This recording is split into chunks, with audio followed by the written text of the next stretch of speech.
Si Jehoahaz ay 23 taong gulang nang maging hari ng Juda. 3 buwan lamang siyang naghari sa Jerusalem. Ang ina niya ay si Hamutal na anak ni Jeremias na taga-Libna. Hindi siya naging kalugod-lugod kay Yahweh sapagkat tinularan niya ang masasamang halimbawa ng kanyang mga ninuno. Ikinulong siya ng Faraon Neco ng Ehipto sa Ribla, sa lupain ng Hamat at ang Juda'y hininga niya ng buwis na 3,500 kilong pilak at 35 kilong ginto. Inilagay ni Neco si Eliakim na anak ni Josias bilang hari at pinalitan niya ng Jehoiakim ang pangalan nito. Si Jehoahaz naman ay dinalang bihag sa Ehipto at doon na ito namatay. Si Haring Jehoiakim ng Juda. Si Haring Jehoiakim ng Juda ay nagbabayad ng buwis na pilak at ginto kay Neco.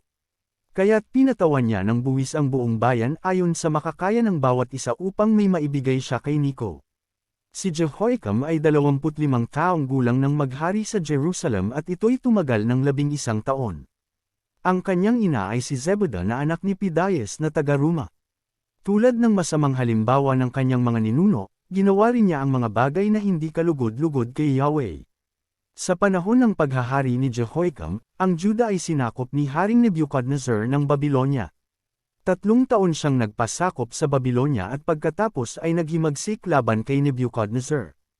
At tulad ng sinabi ni Yahweh sa pamamagitan ng kanyang mga propeta, ipinalusob niya ang mga taga-Juda sa mga taga-Babylonia, sa mga taga-Syria, sa mga Moabita at mga Amonita. Nilob ni Yahweh na mapalayas ang mga taga-Juda dahil sa kasamaang ginawa ni Manases, at sa pagpatay nito sa napakaraming taong walang kasalanan. Halos bamaha ng dugo sa buong Jerusalem, at dahil dito ay hindi siya mapatawad ni Yahweh. Ang lahat ng ginawa ni Jehoiakim ay nakasulat sa kasaysayan ng mga hari ng Juda. Nang siya'y mamatay, ang anak niyang si Jehoiakim ang humalili sa kanya bilang hari. Hindi na muling lumabas ng kanyang bansa ang hari ng Ehipto noon sapagkat lahat ng sakop niya ay sinakop na ng hari ng Babylonia, mula sa batis ng Ehipto hanggang sa ilog Euphrates. Ang paghahari ni Jehoiakim sa Juda. Si Jehoiakim ay 18 taong gulang nang maghari sa Jerusalem at ito'y tumagal ng 3 buwan. Ang kanyang ina ay si Nehushta na anak ni Elnatan na taga-Jerusalem. Tulad ng kanyang ama, ginawa rin niya ang mga bagay na hindi kalugod-lugod kay Yahweh. Nang panahong iyon, ang Jerusalem ay kinubkob ng mga kawal ni Haring Nebuchadnezzar ng Babylonia. Habang ang mga kawal ng Babylonia ay nakapaligid sa lungsod, dumating si Haring Nebuchadnezzar. At sumuko sa kanya si Haring Jehoiakim, pati ang ina nito, mga katulong, mga pinuno at lahat ng tauhan sa palasyo. Banihag sila ni Nebuchadnezzar noong 8 taon ng paghahari nito. Sinamsampa niyang lahat ang kayamanan sa palasyo at sa templo.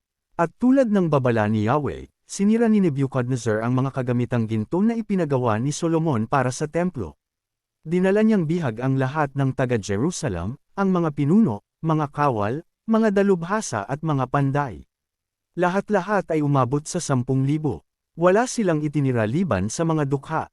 Tinangay nga ni Nebuchadnezzar sa Babylonia si Jehoiakim, ang ina nito, mga asawa, mga pinuno at lahat ng pangunahing mamamayan sa Jerusalem. Dinala rin niya sa Babylonia ang may 7,000 kawal at ang 1,000 mahuhusay na manggagawa at panday na pawang malalakas ang katawan at angkop maging mga kawal. Si Matanayas na tiyuhin ni Jehoiakim ang ipinalit ni Nebuchadnezzar dito bilang hari ng Juda at pinalitan niya ng Zedekias ang pangalan nito.